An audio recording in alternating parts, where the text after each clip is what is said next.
Nous allons travailler sur les simplexes par la méthode des tableaux et seulement sur un exemple à maximum. Alors, pour ça, on part toujours d'un problème de même type, c'est-à-dire un problème lié à des contraintes et souvent des finances.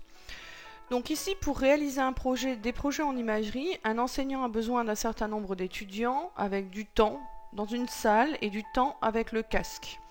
Ça s'inspire bien sûr de ce qui est fait chez nous, à l'IUT. Il veut dupliquer les groupes de projets de façon à s'assurer une chance de réussite. On compte 60 étudiants en première année, travailler sur 5 jours 36 heures semaine. Et pour favoriser la prise de certains projets, eh bien, on va mettre des coefficients.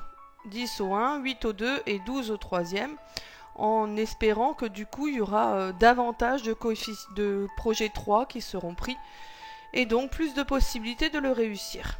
Et donc on se pose la question, combien il faut en choisir de chaque sorte. Donc c'est un très grand classique des problèmes à maximum, sauf que on n'est pas sur un type 1, vous allez le constater. Pour commencer, il faut faire apparaître sur l'énoncé ce qui est important pour ne pas se noyer dans le texte. Comme dans tout problème de modélisation, on regarde quels sont les chiffres et ce qui est important, que j'ai mis ici en gras, pour regarder comment on va traiter le problème. Et en rouge, j'ai mis la question, puisque finalement, tout part de cette question.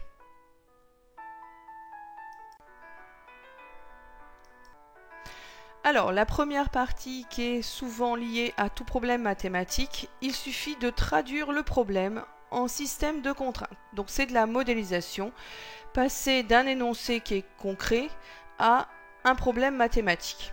Donc on va tout de suite s'intéresser à ce qu'on appelle la fonction économique. La fonction économique, c'est celle qu'on cherche à maximiser ou minimiser. Dans le problème, on a vu qu'ici, c'était un maximum. Donc, on max. Max de quoi? Des coefficients. Donc, on se rappelle que le coefficient pour le projet 1, c'était 10. Pour le projet 2, c'était 8. Et pour le projet 3, c'était 12. D'où ce système qui apparaît. Une fois qu'on a la fonction économique, on voit donc apparaître les variables. x1, x2, x3, nombre de projet 1, de projet 2, de projet 3, deviennent mes variables, ce qu'on appelle les variables réelles du problème. Ensuite, il ne nous reste plus qu'à traduire le restant de l'énoncé en termes de contraintes. Donc, la première contrainte, c'est de caser les 60 étudiants. Donc, il faut que tous soient casés, on n'a pas le choix, donc on est sur une égalité. Je tiens à signaler que c'est cet élément qui fait qu'on n'est pas sur un problème de type 1. Un problème de type 1, ce ne sont que des inégalités inférieures ou égales, donc des contraintes supérieures, avec un maximum à traiter, mais là, on a une égalité, donc on est sur un problème mixte. Donc, le dépassement des heures dans la salle s'exprime avec les heures pourvues pour le projet 1, pour le projet 2, 5, et 4 heures pour le projet 3. Quand on fait les heures du projet 1 fois le nombre de projet 1, plus les heures du projet 2 fois les nombres de projet 2, plus les heures du projet 3 fois le nombre de projet 3, et bon, on ne doit pas dépasser les 36 heures possibles. Et puis de la même façon, on fait ça avec les cases, donc 3 heures pour le projet 1 fois le nombre de projet 1, plus 6 heures pour le projet 2 fois le nombre de projet 2, etc. Et ça, c'est aussi inférieur à 36. Donc, on a modifié notre problème. Notre système à résoudre devient, cette fois-ci, celui qui est affiché, c'est-à-dire toujours des variables positives. Donc ça, c'est tous les problèmes de simplex. On va finir par les transformer pour que les variables soient positives. Même s'il y a des moins, eh bien, on va s'arranger pour que les variables soient positives, quitte à les remplacer ou les modifier, ces variables. Donc, les 3 contraintes qu'on a vues dans le problème, et puis ici, ce qu'on cherche à maximiser. Alors, une fois qu'on a ce problème sous forme d'inégalité, ça ne nous arrange pas. On veut tenter de transformer ce problème en égalité, parce que les égalités, les systèmes d'égalité, on est capable de les résoudre, tandis que les systèmes d'inégalité, on n'est pas capable de les résoudre. Si ce n'est graphiquement, mais ça ne sera pas expliqué dans cette vidéo. Donc, on va ajouter 2 types de variables. Des variables d'écart et des variables artificielles qu'on va appeler E pour l'écart et A pour artificiel. La variable d'écart va mesurer la différence entre les deux côtés de l'inéquation, donc en plus ou en moins. Ainsi, par exemple, ici, il nous manque quelque chose de ce côté-là pour arriver à 36. On va donc ajouter une variable d'écart entre ça pour arriver à 36 et voir ce que ça donne. D'où 2x1 plus 5x2 plus 4x3 plus e4 donne 36. Si on était sur un supérieur ou égal, on devrait évidemment soustraire ici l'écart à ça. Mais du coup, on va avoir un autre problème, d'où l'arrivée des variables artificielles. Les variables artificielles, elles ne sont là que parce qu'on veut démarrer notre problème en partant de 0. Donc on va partir pour x1, x2, x3 de la valeur 0 et essayer d'ajouter des valeurs de proche en proche pour arriver au maximum. Or, si on veut partir de 0, on comprend bien que si on prend par exemple cette égalité qui est donnée là, on ne peut pas partir avec x1, x2, x3 à 0. Donc ce qu'on fait, c'est qu'on ajoute une variable artificiellement qui ne sert pas au problème, qui sert juste à démarrer à 0, d'où l'arrivée de cet artificiel. De la même façon, si on était sur un supérieur ou égal, comme on devrait soustraire la variable d'écart, on serait obligé d'ajouter une artificielle. Mais il n'y en a pas dans ce problème ici. Du coup, la traduction de mon système, une artificielle qui s'ajoute ici sur l'égalité, une écart qui s'ajoute pour les deux inégalités, et bien sûr, comme ce ne sont pas les mêmes, on va leur donner un indice différent. Alors, vous remarquerez tout de suite qu'on a d'abord mis x1, x2, x3, nos variables réelles, puis on indice nos variables d'écart, e4 et e5, et seulement une fois qu'on a mis les variables d'écart, on indicera les variables artificielles, donc à 6, à 7, s'il y en avait d'autres dans le problème. Ça, c'est important pour permettre de réussir à s'y retrouver dans le tableau qu'on fera par la suite. Alors, attention, ces variables, elles interviennent sur la fonction économique. Les écarts ne gênent pas puisqu'elles sont naturellement présentes dans le problème, puisque naturellement, il y a un écart entre les deux côtés. Par contre, les artificielles, elles gênent. Elles doivent être soustraites du problème. Donc, dans un problème à maximum, comme c'est le cas ici, eh bien, on enlève une grosse valeur pour cette variable artificielle pour nous obliger à faire en sorte qu'elle soit égale à 0 à la fin. Si c'était un problème à minimum, on ajouterait une grande valeur ici.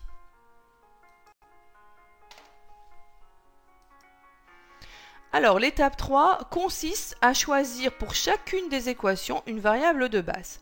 C'est très important de considérer qu'on va en choisir une dans chacune des équations. Toujours la variable artificielle si elle existe. Mais s'il n'y en a pas, on sera obligé de prendre la variable d'écart. Dans la première équation, celle qui va démarrer comme n'étant pas à 0, c'est la variable artificielle. Au démarrage, x1, x2, x3 sont à 0, l'artificielle vaudra donc 60. C'est elle qui sera la variable de démarrage de cette ligne-là. Pour le deuxième, si x1, x2, x3 sont à 0, on va démarrer avec e4 égale à 36, et donc c'est e4 la variable qui va démarrer étant différente de 0. Pour la dernière équation, c'est bien sûr e5 qui va démarrer comme étant la variable toujours différente de 0. Ça, c'est la solution extrême de base quand on démarre avec les variables réelles à 0 et que donc les valeurs de l'égalité doivent imputer à une des variables de l'équation. Alors, l'étape 4 est évidemment la plus longue des étapes. Donc, elle nécessite un gros travail de ce côté et d'abord un passage sous forme de tableau. Alors, on va reprendre tous les éléments du problème. Donc, on va reprendre les coefficients qui sont dans la fonction économique, c'est-à-dire dans le max, 10, 8, 12 et moins 200 pour la variable artificielle qui est arrivée. Ça, ce sont les coefficients du max. On remet ici les différents indices de variables pour s'y retrouver et vous voyez, c'est pour ça qu'on a indicé de cette façon, d'abord toutes les variables réelles, puis toutes les variables d'écart, puis derrière toutes les variables artificielles et enfin la valeur de B. Une fois qu'on a fait ça, donc j'ai reporté ici, toutes les équations en vert sont toutes les équations qu'on avait dans le problème, donc 8 fois x1, 4 fois x2, 4 fois x3, la variable artificielle égale à 60. Voilà, ce ne sont plus que des équations, donc plus que des égalités. Puis la base va être reportée sur la première colonne, ici. Donc on va mettre chacune des variables qu'on a choisies pour démarrer comme étant différentes de 0. A6 pour la première ligne, E4, avec leur coefficient dans la fonction économique. Ça, c'est notre première colonne. Alors, derrière ça, il faut calculer le coefficient temporaire de chacune des variables. Alors, qu'est-ce que c'est ce coefficient temporaire?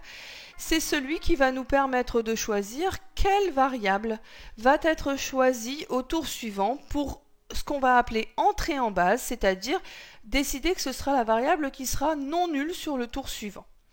Alors, on va faire ce calcul-là que je ne vais pas expliquer pour quelles raisons on travaille là-dessus. Donc, mais je vous explique quel type de calcul il faut faire. Donc ici, on travaille donc toujours avec notre même tableau. Je n'ai rien changé, j'ai gardé mes deux premières colonnes, j'ai repris mes éléments verts. Je suis en train de remplir uniquement la dernière ligne. Pour cette dernière ligne, qu'est-ce que je fais? Dans un problème à maximum, je prends le coefficient qui est là et je lui soustrais le produit ici qui est donné entre les deux colonnes. Alors, si on travaille sur un tableur, ceci se traduit par un C1, puisqu'ici je suis donc sur la colonne C, sur la ligne 1 pour ce coefficient, moins le somme prod, donc le produit de cette colonne-là, donc cette matrice-là par celle-là. Somme prod fait le produit des éléments de chacune des cases et ensuite on fait la somme. Et très attention à ça, je rajoute un petit $, ici, devant ma colonne du B. Alors ça, c'est tout simplement pour quand je décline sur l'ensemble de ma colonne, vous savez, avec le petit coin qui est en bas, eh bien, quand je vais décliner ça sur l'ensemble de ma colonne jusqu'ici, eh bien, je vais avoir donc aucun changement sur cet élément-là. Donc ça ne va pas être modifié. Le $B fait que le B ne changera pas. Par contre, la colonne va changer. Ainsi, je pourrais faire le produit de ça par ça pour le premier, de ça par celui-là pour le deuxième, etc., etc. Et je décline ça jusqu'à la fin.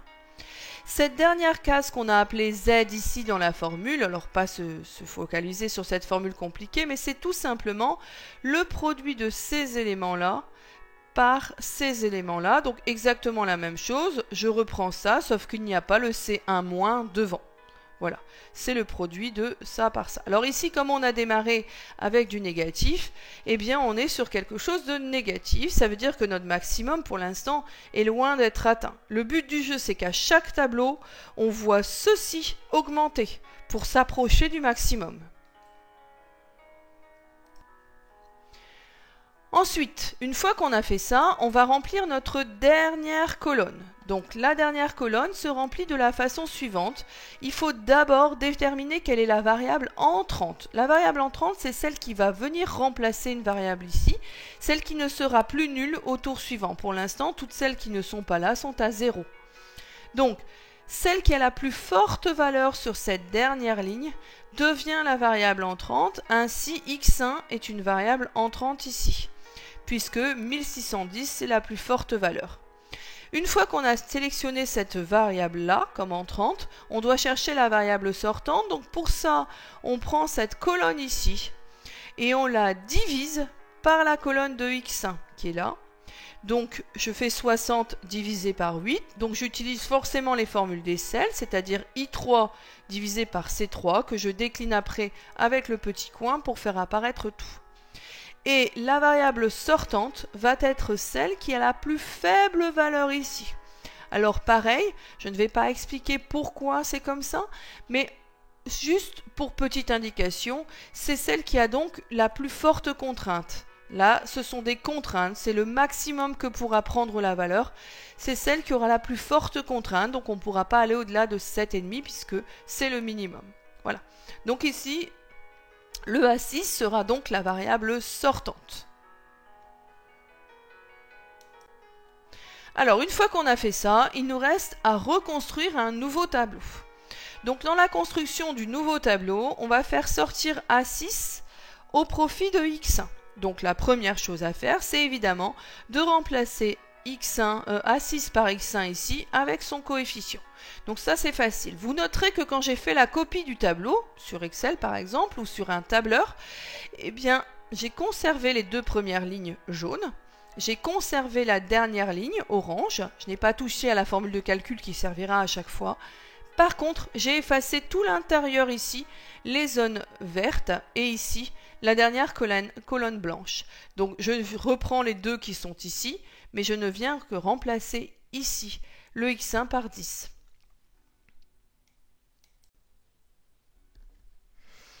Alors, une fois que j'ai fait ça, il va falloir que je construise ce nouveau tableau complètement. Donc, sur la ligne de la variable entrante, donc j'ai repris ici l'ancien tableau, voilà, et j'ai repris ici le nouveau tableau que je suis en train d'essayer de remplir. Donc, sur cette ligne-là, à l'intersection entre la ligne et la colonne de la variable entrante, c'est-à-dire ici sur cette case-là, mais attention, vous verrez au tour suivant que c'est un hasard, on ne les prend pas dans l'ordre, eh bien, sur cette intersection entre la ligne entrante et la colonne entrante, eh bien ici, je veux avoir un 1. Alors pour ça, c'est tout simple, je vais aller regarder quel était le coefficient auparavant, c'était 8, et je vais donc diviser l'intégralité de la ligne par 8 pour que ce soit toujours la même ligne avec les mêmes coefficients, sauf que j'ai mon 1 ici. Donc en divisant tout par 8, évidemment, je le fais faire par Excel. Donc je prends la case C3, ici, celle qui existait là, je la divise par 8, je fais une égalité, j'étire ma formule jusqu'ici, puisque ici je veux que ce soit I3 divisé par 8 aussi, et puis j'obtiens mon calcul. Là, j'ai pas fini mon tableau, il me reste encore 2 lignes à faire. Alors, pour les 2 lignes suivantes, je vais faire disparaître la variable qui vient d'entrer. Le but du jeu étant qu'on ne s'en occupe plus que sur la première ligne, celle où elle est présente et où elle est rentrée. Donc, je vais tenter de faire apparaître un 0 ici. Donc, toujours pareil, mon premier tableau qui est celui que j'ai fait juste avant, celui que j'essaye de remplir ici. Et donc, je vais me dire comment je vais faire pour obtenir un 0 ici. Alors, en utilisant la méthode du pivot de Gauss, puisqu'il faut se rappeler qu'ici, ce sont des équations. Donc, on peut très bien utiliser la méthode du pivot de Gauss pour faire apparaître des zéros ici et là, c'est-à-dire se servir de la ligne du pivot, c'est-à-dire la ligne qui est ici. Alors, ou de celle-ci, on pourrait, mais on va plutôt se servir de celle qui est là. Donc, ici, j'ai un 2. Je vais me dire clairement, pour faire apparaître un 0 en utilisant la ligne précédente, qu'est-ce que je vais faire? Le calcul que j'ai noté ici, donc le prime étant signifié qu'on est sur le nouveau tableau, donc la nouvelle ligne 2 va être l'ancienne ligne bleue, celle qui est là, moins la ligne 1 où il y a un 1 ici, celle-là qui me sert de ligne de pivot, multipliée par 2 parce que je veux faire disparaître le 2 qui est là. Donc je fais donc ici, ligne 2, celle-là, moins 2 fois à cause de ce coefficient, ligne 1, celle-là. Donc je exprime ça directement sur Excel, je vais faire C4 qui correspond à ma case ici, moins 2 fois la ligne qui est juste au-dessus, celle qui est ici. Voilà. Et ça va me faire disparaître cette case-là. Évidemment, comme je n'ai pas le droit, comme on travaillait sur le pivot de Gauss, on travaillait sur l'intégralité de l'équation, eh bien je vais décliner tout ceci jusqu'au bout, donc jusqu'à la valeur B. Je vais faire exactement la même chose ici, mais cette fois-ci c'était un 3 que je voulais faire disparaître. Donc je vais faire cette ligne-là, moins 3 fois la ligne qui est là, donc c'est 5, moins 3 fois c'est 11, hop, je décline. Et j'ai fait apparaître mon 0. Une fois que j'ai fait ça, eh bien, j'ai quasiment fini mon tableau puisque ça va être exactement le même travail que j'ai fait sur le premier. Je n'ai plus à toucher à la dernière ligne puisqu'elle est déjà faite. Eh bien, je vais rechoisir ma variable entrante. Je vais rechoisir, du coup, je vais recalculer ma dernière colonne, puis ma variable sortante, et puis je vais remplacer la sortante par la rentrante. Donc, je remontre. Ici, directement, les calculs se sont faits automatiquement. Je vais prendre le maximum de cette dernière ligne pour choisir ma variable entrante, donc maximum strictement positif. Quand on arrive à 0 ou inférieur ou égal à 0, c'est que c'est fini. Je prends donc ici x3 comme variable entrante. Du coup, je divise ma dernière colonne par la colonne de x3. Attention, on ne les fait pas dans l'ordre, bien par la colonne de la variable entrante. Donc je prends b ici, i11, que je divise par e11, donc les valeurs de x3. Et ici, pour trouver la variable sortante, cette fois-ci, je prends le plus petit. Donc c'est le 7 qui va m'intéresser ici, et c'est donc E4 qui va sortir. Une fois que j'ai fait ça, eh bien je remplace ici dans mon tableau le E4 par la variable x3 avec son coefficient, voilà, et la dernière je ne touche pas. Comme tout à l'heure, j'efface toutes les colonnes vertes parce que ça va être l'étape suivante de les remettre à jour. Alors, nous allons ajuster les différentes lignes. Donc la ligne 2 devient notre ligne principale cette fois-ci, puisque c'est là que x3 est rentré. Alors c'est tout à fait par hasard, hein. Parfois quand on a plein de lignes, on peut rentrer sur la ligne 5 ou sur la ligne 6 ou sur la ligne 3. Voilà, ça peut être n'importe quelle ligne qui permet de rentrer, mais là, par hasard, puisqu'on a aussi que 3 lignes, ben c'est la ligne 2 qui nous intéresse. Donc sur la ligne qui vient d'être modifiée, avec laquelle la variable vient d'entrer, on va chercher à nouveau à faire apparaître un 1 ici, dans l'intersection de la ligne de la variable entrante et de la colonne de la variable entrante. Voilà, donc ici, ligne entrante, colonne entrante, je veux faire apparaître un 1 ici pour x3. Pour cela, c'est ma ligne que j'appelle ligne principale, c'est celle que je vais diviser par le coefficient que j'avais précédemment, c'est-à-dire un 3, pour obtenir un 1. Voilà, donc je fais L2 divisé par 3 et j'obtiens le 1. Une fois que j'ai obtenu cette valeur, eh bien je dois me débarrasser des valeurs ailleurs, puisque je ne veux plus qu'elle intervienne ailleurs, cette variable, donc au-dessus et en dessous. Pour m'en débarrasser, qu'est-ce que je dois faire? Une fois de plus, au-dessus, je dois me dire, je vais reprendre la ligne qui existait ici à la manière de Gauss, sauf que maintenant le pivot est plus tout à fait au-dessus des lignes, mais c'est pas grave. Je vais prendre la ligne ici, ce coefficient qui est ici au-dessus de celui où je veux obtenir un 0. Voilà. Je vais donc faire la ligne sur laquelle je travaille, moins 0,5 pour le coefficient qui est là, fois la ligne que je viens de créer, ce que je note ici. Et évidemment, je fais exactement la même chose au-dessous. Donc la ligne ici, moins 0,5 fois le donc fois l'élément ici que je viens de créer. En déclinant la formule de part et d'autre, ici, eh bien, je mets à jour mon tableau, ce qui m'évite les calculs. Je reprends la formule. Alors, une petite finesse dans cette formule que j'ai reprise, c'est que ici, on est sur des valeurs faciles, mais il y a des fois, les valeurs sont beaucoup plus compliquées, 0,166 et des brouettes, et on pourrait se risquer à ne pas avoir exactement le 0. Donc, pour ça, on peut tout à fait copier une valeur en mettant un dollar à la fois devant le numéro de colonne et devant le numéro de ligne. Donc, quand je fais E11 moins dollar E dollar 11, eh bien, ça fait la case qui est ici moins la valeur de la case qui ne changera en aucun cas, puisque le dollar me laissera sur cette case-là, même quand j'aurai décliné ma formule à droite et à gauche. Voilà, donc ça c'est la certitude de ne pas bouger la valeur fois E20. C'est une façon en fait de s'assurer qu'on récupère bien la valeur de la case ici sans qu'elle puisse être modifiée. Alors qu'ici, mon but ça va bien être que ici ce soit donc D11 moins dollar E dollar 11 fois D20, etc. etc. Voilà. Je remplis donc mes 3 cases de cette façon-là, comme tout à l'heure. La première avec la division de la valeur. La deuxième, celle du haut, avec la soustraction à la manière de Gauss. Et j'ai fait mon deuxième tableau. Eh bien, nous arrivons à la fin. Comment on le sait qu'on a fini? C'est grâce à cette dernière ligne qui est entièrement constituée de valeurs nulles ou négatives.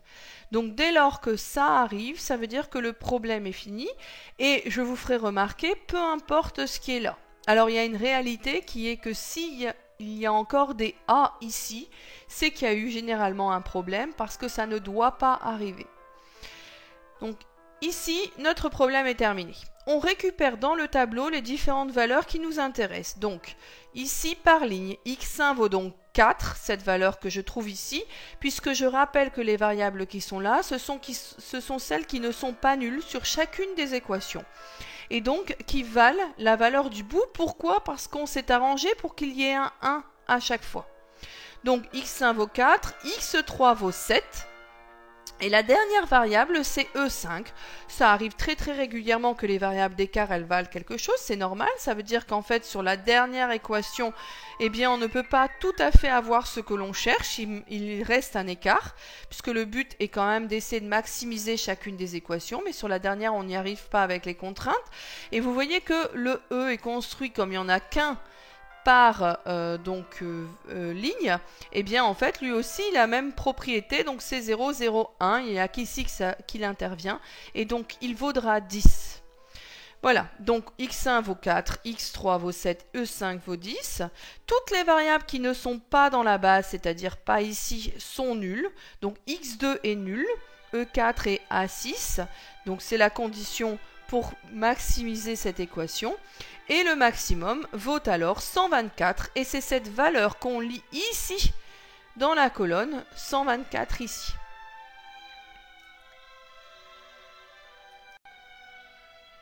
Alors, la dernière étape consiste aussi à vérifier dans le problème que ce qu'on a écrit, c'est pas complètement illogique.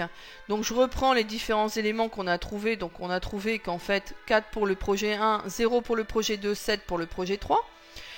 Quand on fait le produit 4 fois 8, puisqu'il y avait 8 étudiants dans le projet 1, donc 4 étudiants dans le projet 2 et 7 dans le projet 3, on obtient bien 60 étudiants casés exactement. Ensuite, si on regarde sur les équations au niveau du temps, je remplace dans la deuxième équation l'inéquation du temps. Donc on obtient bien 36 heures dans le casque, la variable E4 qui était nulle. Et puis si on regarde dans la salle, et si on regarde la variable avec le casque, on obtient bien 26 heures avec le casque, d'où un écart de 10 heures qui était donné par E5, ici qu'on a obtenu dans le dernier tableau. Ça veut dire qu'on a trouvé la solution optimale. Voilà, cette vidéo est terminée. J'espère que du coup vous avez bien compris les 5 étapes qui permettent de passer d'un problème de programmation linéaire à sa solution.